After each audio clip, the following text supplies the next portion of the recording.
This episode is brought to you by Barefoot Dreams. I'm sure you guys have noticed how comfy this studio has gotten. I got blankets, I got pillows, I got robes. They make the most incredible, comfiest products with this cozy, chic fabric. And I'm so grateful they're a part of this season. I got candles going. They make such great gifts too. I got something for my wife from them. They do a Disney collaboration. They also have Team USA going on. My wife loved the Disney stuff. What I love is they take these collaborations. They also use products and have products that you would want around your house. And they just make it so much comfier. You're going to want to make your life comfier too. And you could add the promo code POPUP15 for 15% off on your first purchase. Check out barefootdreams.com. They say people who done time in prison live longer. So I ate tuna fish and mackerel for 5 years. Whoa. Could you eat fish after you left prison? I would never eat it again after 5 years of that. I think I've had tuna fish twice. Yeah, I would be like...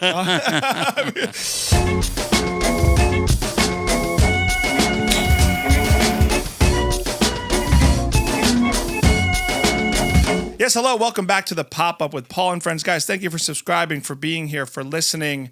If you listen to this show, or if you're new, you know I have certain subjects I really am obsessed with. I love talking about certain decades of living, and especially in show business in this town and beyond. And I'm so excited this guy is here today. He popped up on my radar on the internet of all places, and I got into a hole of obsession with his Instagram page. He tells great stories about old spots all over Los Angeles, but not just spots, stories of living. And then I got further in digging into this guy. I was like, oh, he's the Accidental Gangster is his name, but he's got a great book. It's right here, The Accidental Gangster, From Insurance Salesman to Hollywood Fixer. Ladies and gentlemen, put your hands together for Ori Spado, everybody. Hey. Thank you. There's no one here, but I try to clap to get everyone excited, you know? Yeah. As I said, I could watch you all day and night, man. I feel like you've lived the life that we see in movies. You've lived that life. You know, I'm amazed at myself of what I've done, where I've been, and how I've been able to navigate and meet the people I have met in my life, and do everything that I have done. And I'm going to be 80 years old in December. Wow. And I'm still doing it. Yeah. I mean, I'm meeting amazing people, more amazing people now than ever. I mean, it's crazy. And thank God I'm still here. Yeah. And I'm able to do this and try to maintain my health and try to give back, give people something they love, try to make people happy. And that's what I'm about nowadays, you know, from the old days to where I am now. But is it wild for you to kind of walk around like you do on your page? You go to different houses, people you knew. Is it wild looking back now, seeing changes, seeing how the world is around you versus kind of the heyday of when you were here with everyone? For example, like I saw you at D. Martin's house. D. Martin's my favorite guy. You're talking about Dino. Is it crazy to see these things today for you, looking back? Well, look at, you know, as a child, I recall watching the Ed television show, okay, when we got our first TV, and seeing D. Martin, Frank Sinatra, Don Rickles, seeing all these people, Elvis Presley, the Beatles, to think that someday that I would be meeting these people and know them, coming from Rome, New York, to Hollywood. And, you know, it's really a funny thing how I really got my start as a Hollywood fixer was with Dino De Laurentiis and Ralph Serpi. And Ralph Serpi and I became very close friends. He knew people back in New York, and Ralph always had great homes. And he was out here. Ralph did the movie. He and Dino were like this. They produced a lot of movies together. And the Valachi papers in 71, that's when I began. Okay, I had to go on the movie set, take care of a problem. And then the word got around how I did it. I started getting calls. And, but here I am at this age, and I'm on social media, and I'm the dumbest guy you ever want to meet when it comes to technology. But I got a friend that we connected on LinkedIn, and she's a really great actress, young girl, and she's the granddaughter of Rolf Serpi. Oh, wow. And her name, and she's a singer, her brother's a singer, and her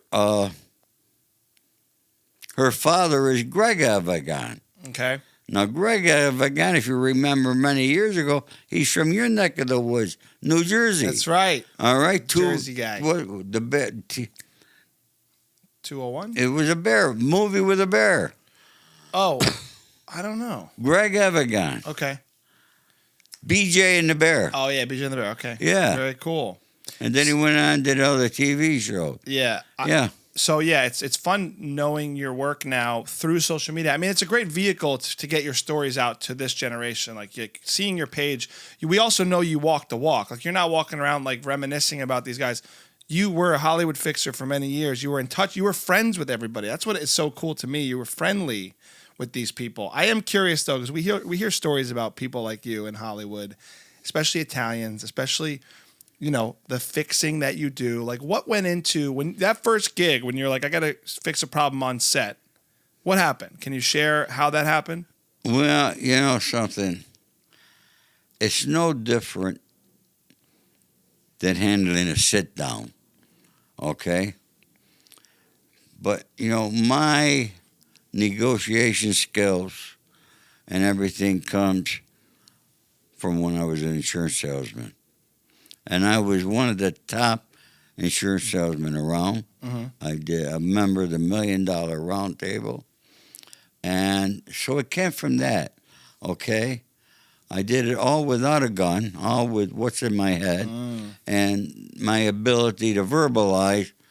And yes, my looks have something to do with it because I walk into a room, I know the first thought in people's head when they look at me, there's a mafia guy. So I learned to utilize that there to my benefit. So even though I'm talking to people alone, they knew that I had 500 guys behind me. Yeah. And also, even if you didn't, you knew to use, you knew how to use your personality to and you negotiate. know when you got to make everybody happy in a situation, and it always, thank God, it works out. You know. Yeah. Sometimes people don't understand. Sometimes people get a little hot-headed, okay, for the wrong reasons. And I would let them understand the right reasons. Yeah. It's almost like it's funny you say hot-headed too, because it's almost like I'm sure you've seen people get killed or just lose their money, or just hot-headed never gets you anywhere. It's almost like you were the even guy who was smart enough to kind of socially see where you could maneuver to get what you needed to get done for whoever, right? But you can't teach that. Guy over there, I mean, I watched him lose $500,000 one time. Sinatra? Yeah. Jeez, what happened? Well, he couldn't tell his wife about it. So he lost it to the bookies. Wow. And so he had to take a little longer. And but he got the money, I guess, from whom? What was it like with those Take guys? a guess. Yeah. Dean Martin. Wow. Dean Martin was smart with money. Really? Oh, yeah. Dean had a lot of money. Wow. He owned a lot of stock in Motorola. You know, instead of taking pay, he took stock. Smart. Yeah. Yeah, see, you can teach this stuff, but I know from my own life there's a certain thing you're born with we're talking about. Smarts, you know, with business, with money, with negotiating. I like hearing about these guys too. Obviously, I romanticize these guys, Dean, Frank. I love the era of them. What was it like being in the inner world with them, where you were actually helping them? Like, you're not just a friend; you're actually being of service to these guys, right? Well, you know, the first thing is I never. They're stars, but, you know, like, you know, I don't treat anybody any differently, you know, like I treat you, and I'll treat the janitor the same way I'm going to treat Frank, okay, or anybody else. I had that ability to be able to talk to everybody and try to find the good in everybody. Yeah. Okay. But, Frank was an awesome guy. He was a very giving guy. Very giving. Tip big. Mm-hmm. And one thing that I want to say, and I like to make it clear, I do this in a lot of my interviews. I said it before, because people are always asking me if Frank Sinatra and Dean Martin were in a mafia. No, they were not.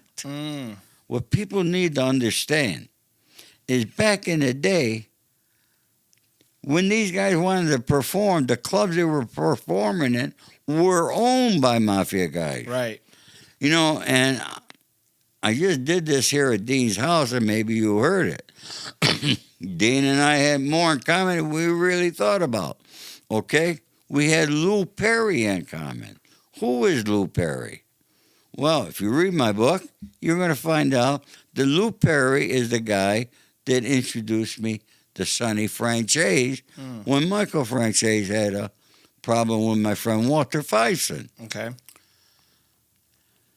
But it was Lou Perry who was Dean Martin's first agent, and he discovered Dean Martin, Jerry Lewis, Wow. and he put them in Skinny DeMatto's 500 Club in Atlantic City. Wow. And boom, they blew up. Wow. So it's the same guy. He became a casting director. He had offices on 57th Street. Yeah, it's a smaller world when you get involved, right? It's a smaller than you'd think. It's much smaller world than you think. Yeah. I mean, tomorrow I got a friend from London coming in. His name is Clyde Black. Okay. Great guy, one of the best guys you want to meet. Know who his father is? His father wrote the song, Born Free. Wow. All right? And he's big in the music business. Yeah. It's a small circle, but I also think, and again, I love talking about the era we're talking about because that was the circle to be a part of. I mean, in show business, in Hollywood, you were part of the circle of the coolest people from the outside, the most fun, the most exclusive. Was Hollywood different about that at the time? Now if you're in these circles, you want to get your photograph taken. It's a different world of like, let's be public, let's take photos. But there was some secrecy and some kind of coolness about the circle you were a part of back then. Well, first of all, number one, I never asked anybody for an autograph. You were a peer. Okay. You were a peer. That's why. Okay. Yeah. Look, we're the same here, buddy. Yeah. This is my job. You got your job. Yeah. We all got a job to do. And let's do it.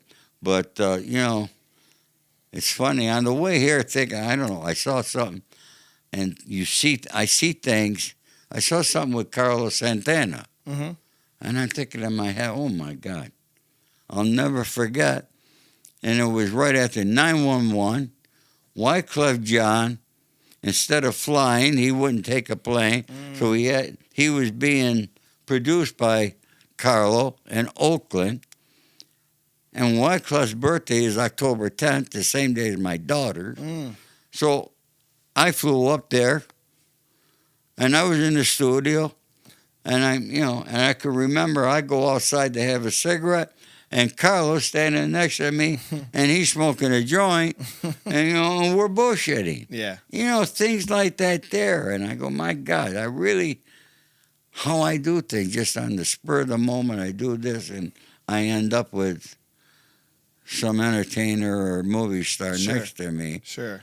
And a lot of them they're interested in me and my story. Yeah. I don't know why, but, I think it goes with the willingness, and also I'm similar too because I get to interact with a lot of celebrities as well, and it's when everyone's a person. So if you start treating somebody like they're not a person, they actually feel uncomfortable. Why aren't you treating me the same way as everybody else? Right. And then it's weird. So I can relate to that. But I also like the idea about your story, and I've read some of the book, is that you've always been willing, it seems, to kind of you say yes and show up for people in your circle and also in business. And that goes a long way, which I don't know if it's a dying breed, but it's different now. Like, you're a man of your word. You go get something done when it needs to be gotten Well, done. listen, I know I was coming out here today. You always see me in a sparkle, okay? But years ago, I was dressed up. Yeah. French cuffs, okay, and everything. Okay? If you notice, I was standing in front. I was here before you. Yeah. I'm always 15 minutes early for an appointment. Right. All right? I knew I would have a problem. All right? There'll be traffic. There'll be construction. You got to, those are just things, you got to take the other person into consideration. Yeah. And people don't do that today. People come, oh, I'm sorry, I'm late. I'm in traffic. Well, there's going to be traffic. Yeah. So you leave earlier. Yeah. Do you think, because I think this, and because I like this old school stuff, is there are people less classy today? There's no class today. Right? There's no class. There's no respect. Yeah. And it's very disappointing. I blame the parents. When did we lose it? Just my thought. I was in the military. I served my country proudly. I take veterans very seriously. I've given over 100 books away at the West LA VA to both the workers, to the homeless people that live there, and the people in the hospital. Awesome. But it was the Vietnam War. I remember when I got out of the Army and the people who were protesting the Vietnam War. Yeah. And then Richard Nixon ended the draft. Mm-hmm. And one of the reasons I read that he did that was because, the wealthy people were getting their children deferments to get out of the draft, not to go in there. Yeah. Okay? And I remember me and my cousin, when these guys who were avoiding getting drafted were going to Canada. My cousin and I, we used to leave our wives and go to Canada. And I see these guys in the clubs, and, they were protesting the war. And, goddamn, you're an American citizen. You should be happy and proud that you're living in such a great country, that you got the freedom to be able to do things. Right. But at the same point, you better be prepared, if you're a young man, to go to war. Yeah. Defend this country. Yeah. All right? And you're going to see something on my social media coming out on Memorial Day. And I was really upset, but I went to the VA cemetery over there on Worcester Boulevard in Sepulveda.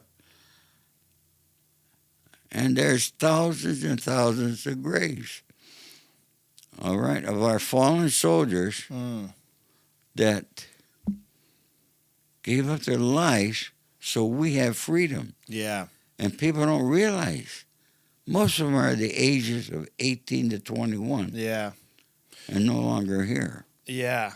It's a generational comfortability, I think. We're so, like, the generation of people who served in that war and even World War II, you're close to a perspective of war and actually active war. You're in the war. I feel like since then it's comfortable. It's a more comfortable lifestyle, which makes kids lose perspective, and parents too. At least that's my take on it. Like, we're very comfortable in America on high. And don't get me wrong, as people who are poor, as people who don't have similar lifestyles, but comfort, I think, is what makes people lose perspective. Well, comfort,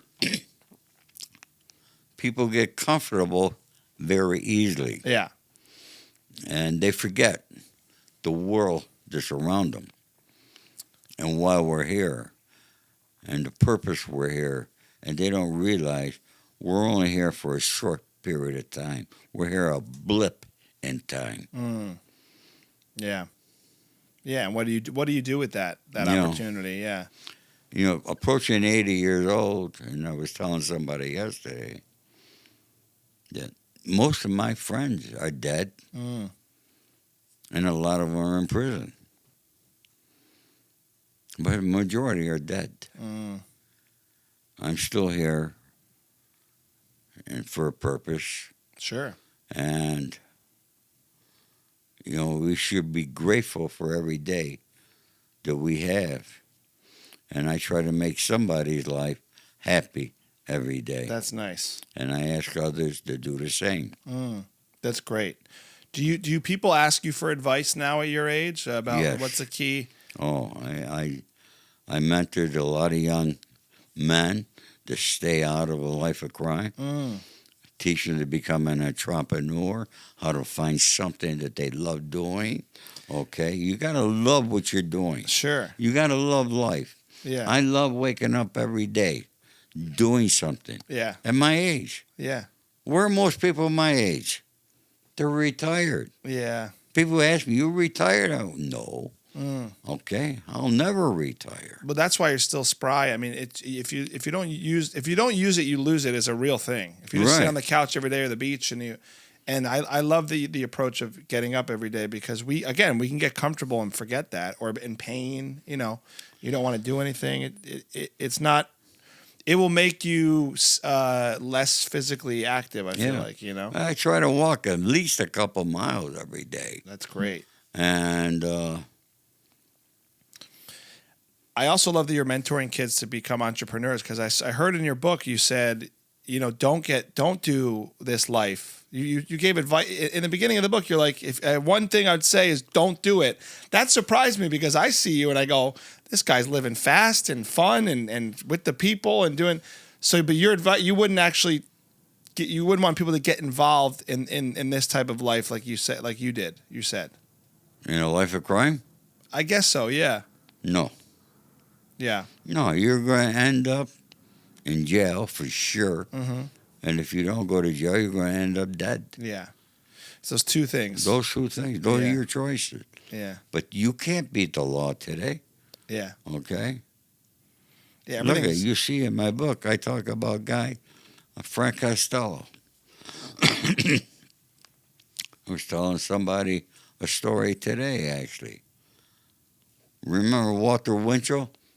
Mhm. All right, well, a friend of mine, his wife was a singer many years ago, sang at the Copa. Walter Winchell gave her the worst review you could think of.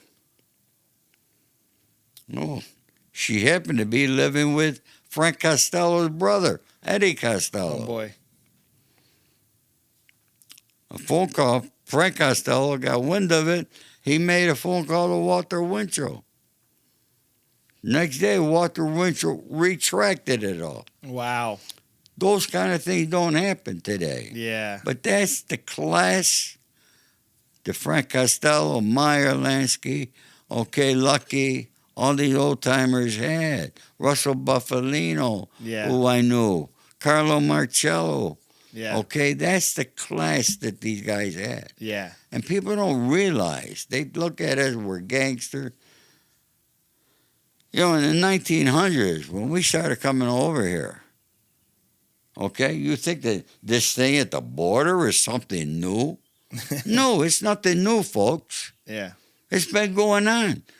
When the Italians were coming over, Yeah. they called us all killers and Oh, I know. All right, Yeah. killers and gangsters. They nicknamed wops and guineas, they called it. Yeah. We had the Irish, the German, the Jew, everybody. Yeah. So today, it's those coming across the southern border. It's nothing's changed. Right. Right. Okay? It's just a political thing. Mm-hmm. All right? And it's going to be one of the things that's going to determine the outcome of the election. Right. It's a talking point, though, more than America's always been that way. It's more of Yeah. a talking point now for voting than it is a new thing. It's Right. just different people come. Different immigration always going to happen here.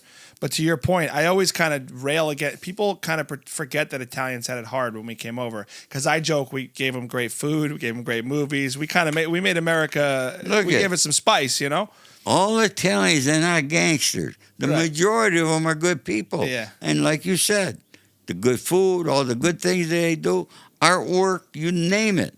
Okay? Movies, I know. But we forget, I think, culturally, people forget, like, that we get a pass now, Italians, where it's like, oh, you guys are Italian, you have it easy. It's like, we didn't have it easy when we came over here. We had it terrible. It was horrible for Italians for a long time in America. Look at, what would America be if it were not for all the immigrants that came?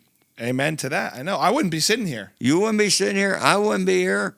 You talk about the class of these guys, and I agree with you about the class, especially show business. I've read a lot of books. You know, I love Johnny Carson. I love Dean Martin. I've read all these books. Oh, Johnny was great. I love Johnny. Yeah. He's one of You my know, that's another thing I'm thinking. We had Johnny Carson, Jay Leno, Jack Parr. These guys did never discuss politics. I know. Today, all our talk show, they're all politicians. Isn't it annoying to see that, like, it's identity for so many people, but it's also a business. Like, you talk politics, it's what people want to talk about, so they're going to make videos and discussions about it, but entertainment does not have to be political all the time, right? Right. And it wasn't. No. But it feels like it is now, right? It's like it's almost terrible. You know, when I joined the Army, the first thing I learned, we were told, never discuss politics or religion. Not today. You turn on the TV. What do you got? That's it. Politics and religion. Yeah, it's almost used I don't know if it's control, but it's a mechanism to use for voting, for manipulation. I think it's just so much. Look, it all stems right from the top. Okay, from our executive branch to the U.S. House of Representatives, down to your cable networks, right to the kitchen table. Yeah.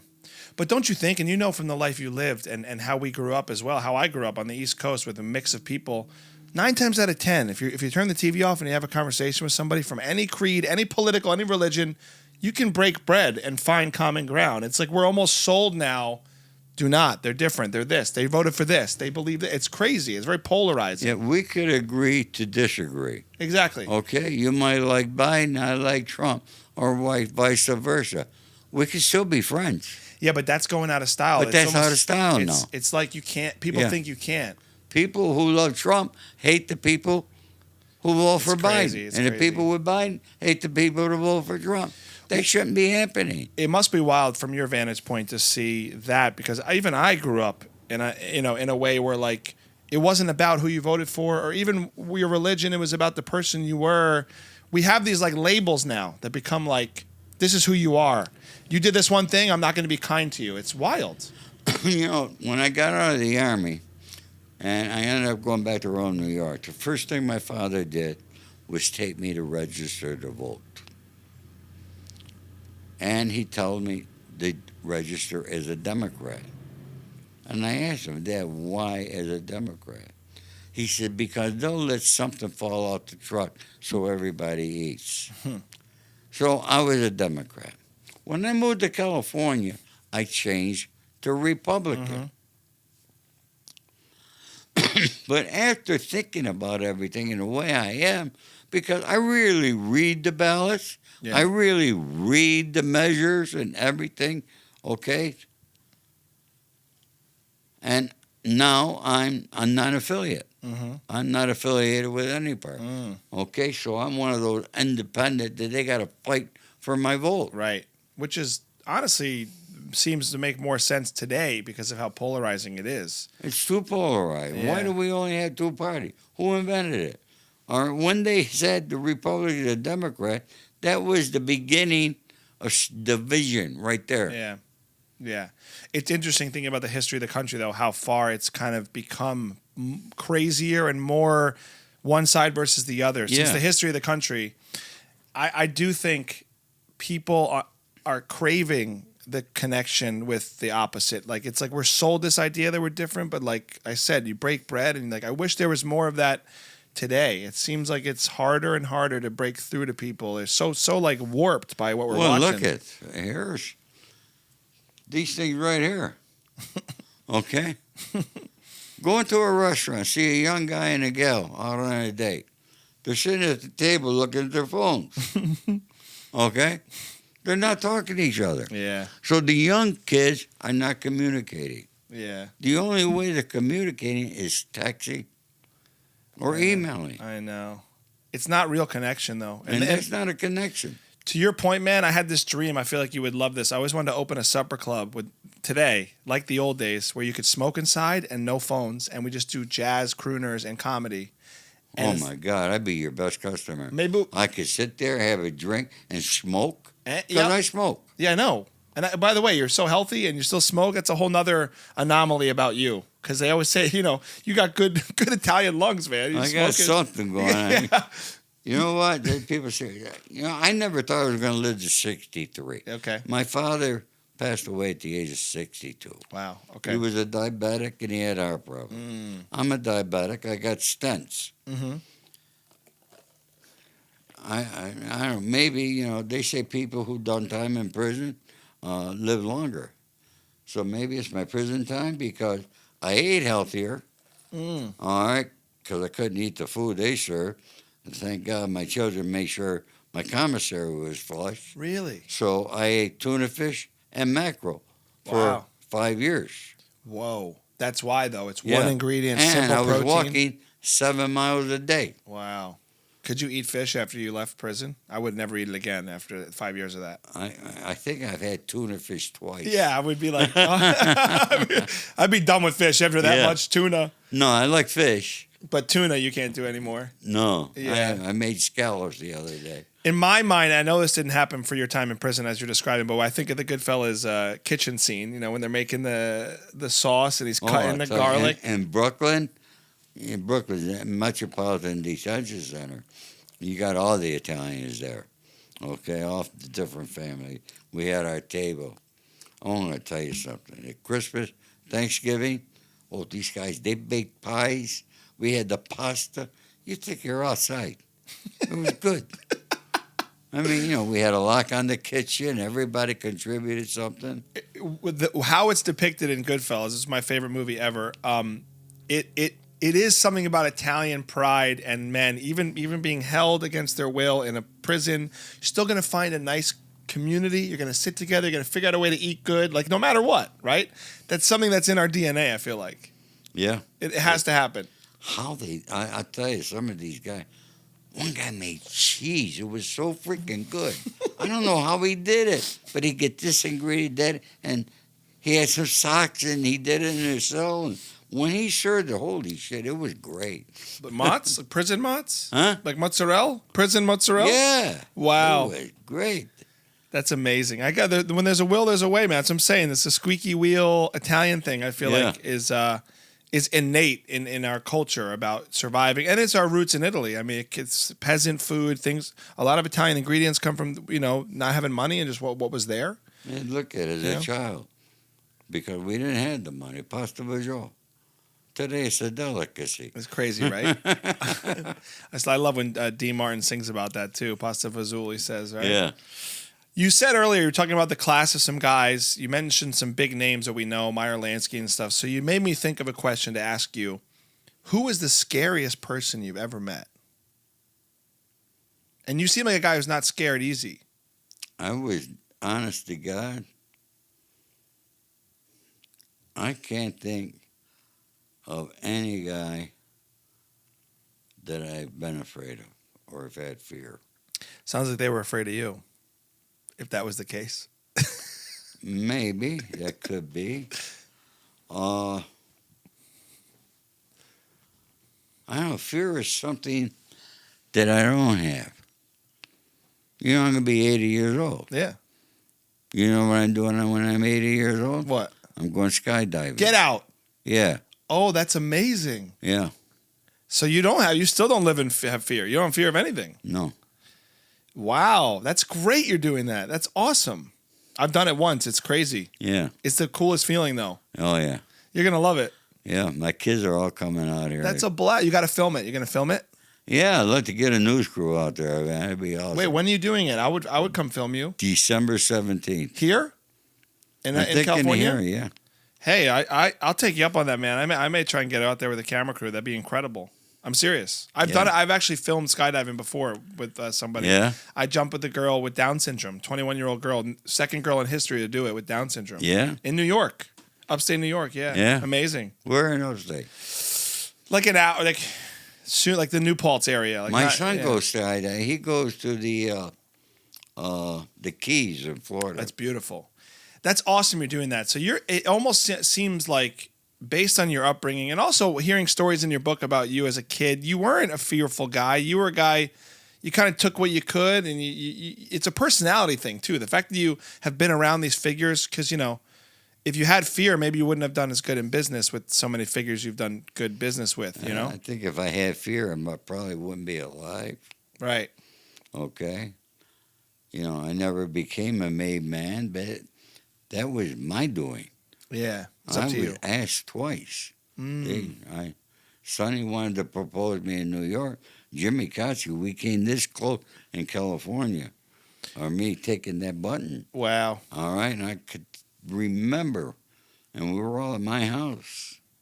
Guys coming from Vegas and so forth. I mean, how I got out of that was just an amazing spectacle in itself. But, my family comes first. My family is my children. Yeah. Okay? That comes first. Yeah. But once you take that oath, your family is not. Right. Your family is now all these guys. Yeah. And it's a thing.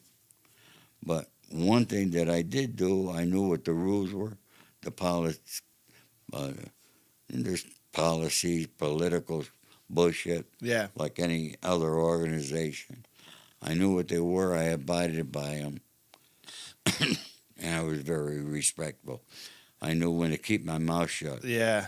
And listen. Yeah, but to me, if you turn down getting made, isn't it kind of an insult, or can be taken as an insult if you turning down an opportunity in their eyes to join this thing of ours, or you just had the respect? No, I'm sure I'm not the only one. You knew what was best for your family, which is very honorable on your side. I belong to myself. Yeah, that's a respectable way to look at it. Because some guys, I can imagine, and I know from stuff I've watched, honestly, I'm not, but some people chomping at the bit for that opportunity. It's opposite personalities. Some kids are born and they want to be it. Yeah. Okay. Some people don't get it and they get pissed off. Exactly. Okay. It's Christopher Moltisanti in Sopranos. Yeah. That's the whole storyline for him for a while. Like winning for election. You didn't win the election. Yeah. Yeah. The biggest club you're a part of is yours and your family. And that's also, I think, why you've done so well in this world, though, with your business and your successes, is because you've honored that. That not everybody could do that. It's a skill set you learn in life. Well, look, I'm a divorced. A couple times I'm divorced, but I would never have children with anybody else, except my first wife. We had 3 children. Mm-hmm. Got 6 grandchildren. Wow. Me and my first wife, we still get along. Mm-hmm. We talk. She might not like me too much. She said, "Don't mention me in a book." But the respect is there, and not the grandchildren are all getting older, but we would gather at my son's in Florida, the whole family, all the children, grandchildren, me and my ex-wife. Mm-hmm. That's great. Same table. Beautiful. So I can see a lot of divorced fathers that don't know their kids. Yeah. And that's a shame. Yeah. But, hey, thank God I did marry the first, they say in Italian, the first one's the right one. So she didn't fuck it up, I did. Yeah. Yeah, but you prioritize your children, which is awesome, because it is you hear stories all the time, and you knew that was priority, and that's the fruits of that is happening now with your grandchildren and the way you live your life now with everybody. And I'm a dad of 2 young girls. That's priority number 1 for me too, and I can't imagine not being close to them. It would be devastating to me, but you get busy. You get it's life. You got to keep that priority. Yeah, I don't know, maybe I was too old-fashioned, and I thought it was okay for an Italian to have other girlfriends. That's wrong, and I don't advise that. That's I know. I know that too, but I'm not co-signing that behavior, but I understand generationally, like you're raised with that, right? I mean, Yeah. you kind of grow up with that.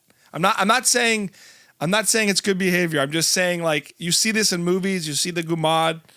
This is part of Italian culture, or it was back then, more than it is today. I don't have one. Trust me, I'm faithful to my wife, but I'm saying back then it was very common, right? It was very. It was very common. It was. Look. We're not saying But go do I think it. it's just the Italian thing. Maybe it was everybody. Let's not just blame the Italian. All right, we'll blame all men. It's all men. That you're right. It's just yes, but hey, things happen, and here we are today. I asked you who was the scariest guy because I do comedy as well. I want to know who the funniest guy you've ever met in this world. Oh, Jerry Zimmerman. Oh, okay, I don't know Jerry Zimmerman. He's in my book. Okay. Jerry Zimmerman. He was out there in the valley in Chatsworth. Jerry was hilarious. He was a con man, but I mean, he was so freaking funny.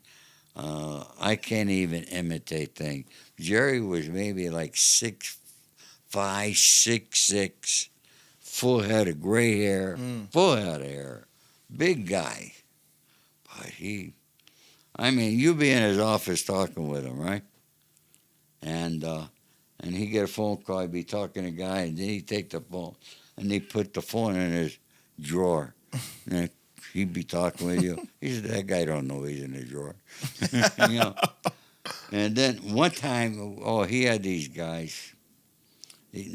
Whenever Jerry would call me and say, come on out, there's money. He would never waste my time.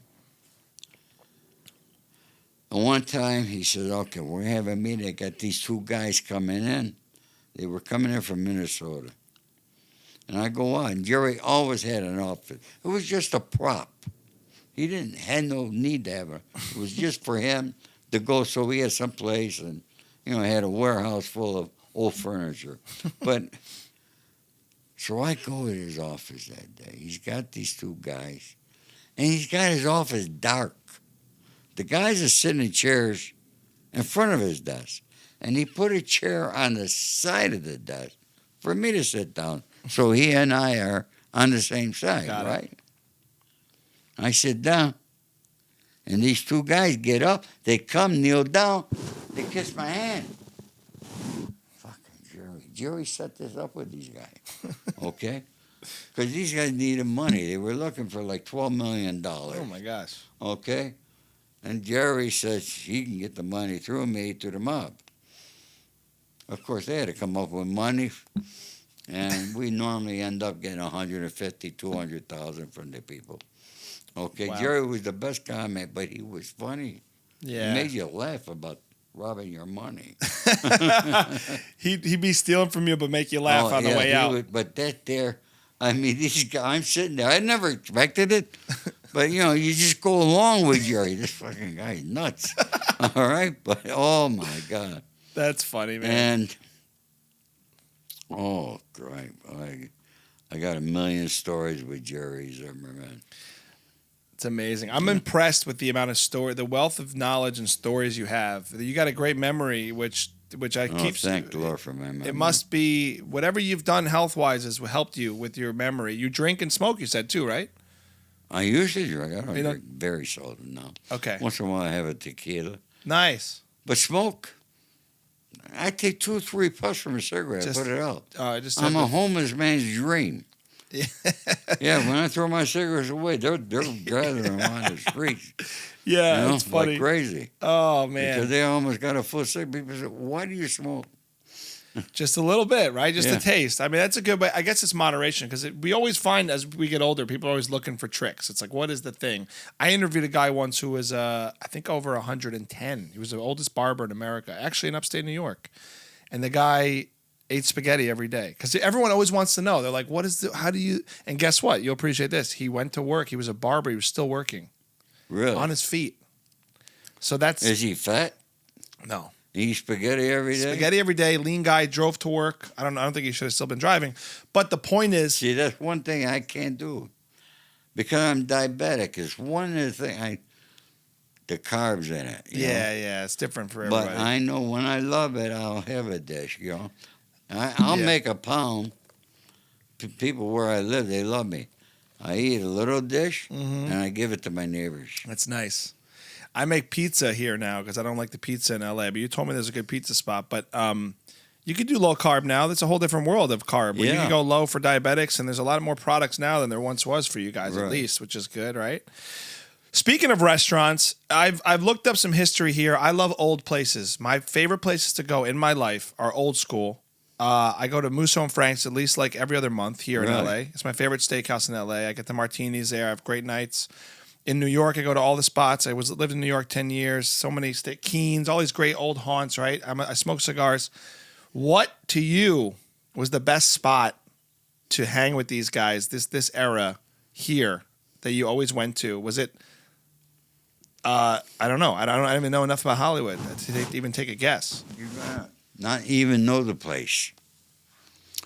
It's so long ago. It was on Rodeo Drive. It was called the Tiki. I've heard of this. You heard of it? I've heard of the Tiki. Yes. How'd you hear of it? From stories, I think. Yeah. Yeah. It was a great place. It was a great place. Everybody was there. Frank be there, the Rat Pack would be there, all the guys. Okay, and we were all there picking up girls. Wow. Drinking, smoking. You know, all this bullshit that you can't smoke in a restaurant now, and, you know, took so much. You know, I have a lot of meetings in my home now. People want to meet me. Hey, I'll buy you lunch. I'll buy you that. Nah, come into my home. Yeah. You know why? I can sit there and smoke. Yeah, you can live your life. Yeah. Yeah. You ever play wingman to Frank or Dean or anybody at Huh? Tiki? You ever play wingman to Frank Sinatra or Dean Martin at No. Tiki or anything? They didn't need it. No. You guys had enough charisma to help Yeah. yourselves, I think, right? I want to show you something real quick. Dean Martin had a restaurant on Sunset for a while, Dino's. Yeah. Remember that? My keys for the studio is the old Dino's logo. Look at this. Let me see that. Isn't that cool? These are my keys every day. Every day. That's how much I love that guy. Yeah. Dino's. Dino. So I like the old. You remember that? I remember you had that for a while. What did it come after Dino? I don't know. Some other actor took it, I think. Probably, but this is his They old. didn't make it. This was like a recreation, I think, but this is the old Dean Martin restaurant keys. I just love him and how he was and his style of performing and entertaining. And so I've kind of there's little knickknacks of Dean all over my stuff now. I got a couple things. He hangs in my car too. I got a picture of him. Yeah. He was just the coolest guy. I tell you, one of the coolest things, him and Dean Martin were really good to each other. But, you know, I remember that when they didn't talk for so many years, and then Frank brought them together on Jerry's telethon. That's right. On Memorial Day it was, That's right? right. Yeah. How he did that, I'll never forget. That was a class act. Yeah. And Jerry was a surprise, right? He came It out. was a surprise. Yeah. They cried. Yeah. Yeah. It was so contentious for so long for them and kind of silly, like the grudge that they had, right? Now, Jerry, I never knew Jerry Lewis. I met him one time. It was really funny. It was called the Marquis Hotel over in Westwood. It's the W now. Okay. But I had some guests from out of town, and we were in front, and this is before cell phones, and they had a camera, and they wanted to take a picture, and Jerry Lewis was there. He said, give me the camera, I'll take a picture of all of you. Yeah. Wow. So, you know, he was nice about that there. That's nice, yeah. Yeah. People, I feel like, generally were nice. Did you ever see any of these guys? I know you work with a bunch, but did you ever get to go enjoy what they do? Did you ever go to shows or anything like that? I seen Frank a lot in Las Vegas. Wow. One time, I'll tell you, it was crazy. I used to go into Las Vegas like every weekend. And I was always comped, never had to pay. And I was at the Maxim. And Frank was singing at the Golden Nugget. And I'm out at the pool. Some guy said to me, yeah, I went and see Frank last night. I said, you got tickets? Yeah. No shit. I said, that's good. Normally sold out, right? So I called. I said, I want to go see Frank. No problem. I go. You know who I sat with? I sat with his wife and Dionne Warwick at a table to watch Frank perform. Wow. Yeah. That's amazing. Those are the best seats in the house. Yeah. Yeah. Wow. That's incredible, But, man. You know, and I remember I was calling my friends, and it was somehow Memorial or Labor Day weekend. Yeah. I was calling my friends-in-law, said, come on in. I'll get you in to see Frank. Mm-hmm. Nobody wanted to come. So I could do it myself. Gosh, I wish we were friends. And then I said, I'm glad my friend didn't come. Got the best seat in the house, man. Yeah. Man, I wish I was around for that. I wish I could have seen those guys. I love Don Rickles too. Someone who does Don was comedy. Don, you know, I used to be a member of the Friars Club. Yeah, Don was hysterical. I still watch some of his old stuff. Me too. It makes you crack up. Yeah, I watched the inauguration at Ronald Reagan's inauguration where he did in D.C. I watched that like every few months. Do you remember when Yeah. he did that? He opened up the inauguration and absolutely roasted President Reagan like completely. And he's like, is he laughing? Is he laughing? I mean, all that stuff. As a comedian too, and I talk about this era with you because I don't want it to be lost in the new generation. And there's so much respect in class that I love. Honestly, I'm insecure because I almost always wear a blazer. And for some reason today, I was with my kids running around. I'm not in a blazer. I'm like, I'm not showing this guy how old school I am. But I respect all this stuff we're talking about, and especially stuff in the book, because I don't want to see it lost, man. I don't want to see it lost for my kids' generation. Well, you know, we live in a different era, a different time. The music is different. Everything's different. You know, I grew up at a time that we didn't have to lock our front doors. Yeah. I knew my neighbors. I knew everybody on the block. Everybody watched for each other. That's no longer happening. Mm. You have to really work hard to cultivate that type of community now. You have to work for it. It's not the standard. You should just be the standard. You know, you're a young man with a young family, and if you teach your daughters the respect, the honor, the loyalty, give them all the loving they need, then your daughters are going to be able to give that, okay, and keep it going. Right. Yeah. But families stop that. Mm. You know, I remember when women really weren't working, okay? Mm-hmm. And you were lucky to have a car. And then the next thing you know, our woman started working, and now you got 2 cars at every house. Mm-hmm. And now you got the husband and wife working, and now they got children, and as soon as their children are old enough, now you drive by driveway, you see 4 or 5 cars in their driveway. Yeah. We never had that luxury. Yeah. It's a culture of more. I mean, it's good that I think people can work, but the culture is more. And it could be at a detriment to the family time, to your point. Like, family time has become less and less important for families, maybe. Right. Maybe. Not for me, Look, but even sometimes I skip dinners. Sometimes I forget to do dinner with the whole family. It's busy. Look if I did not have dinner with the family, I was reprimanded. Yeah. Or I might get a spanking. Yeah. Okay? That's the most important meal Yeah. for the family. Yeah. Get together for dinner. Yeah. And today they don't do that. Yeah. I was luckily raised the same way. Family dinners. I make my daughter make pizza dough with me now. We make sauce. I try and teach her those things. But you're reminding me, in this busy lifestyle and show business. Well, you make pizza dough. Do you make pizza frite? The fried one? Yeah. I haven't ever tried it, but I know it. My Nona. I've been making that. Really? I buy my dough at Whole Foods. I make dough. I'll make you a batch of dough sometime if you ever want some of my dough. Oh, yeah. Yeah. Definitely. I make it from scratch. Yeah. How do you fry it, though? You got to stretch it, all right? Yeah. And then have your frying pan with olive oil. Okay? Super hot, right? Yeah. All right, have it hot. It takes just a couple minutes. Oh. And then you put sugar on it. I'm going to try that. Oh, my. You'll never go back to pizza. Really? It's better. My Nona used to make that for us in Jersey. I remember. But she did it with the red sauce and no cheese. She did Red like a sauce? she did like a version of it without cheese. It was the same thing though. It was fried pizza, but it was like she did a not a sweet one also. I remember. No, I was wondering if you could put my mother didn't put sauce. She did on. both. She did the sugar one, but she also did a version. I remember specifically no cheese, and it was the best tasting. I mean, it's like the fried dough, and she made the dough. You know, Did it's she put the a best. pasta sauce She on did there? pasta sauce on there. Yeah, I remember. Yeah, from scratch, I tomato have to sauce. try that. Yeah, it's just like a pizza without the cheese. It's like a fried. I want to try your dough. I will make you some dough. That's All one right. thing you'll get because you did tell me, with your appearance fees usually. So I could pay you in dough. It's what I could offer you. All right, I'll take it. Listen, man, it's a dream to chat with you. I want to make sure everybody checks out your book, The Accidental Gangster. And before you go, tell me what's going on because I know this is being made into it says on the cover, now being made into a major Hollywood movie. I can't wait to see your life as a movie, knowing what's in this book and knowing you now.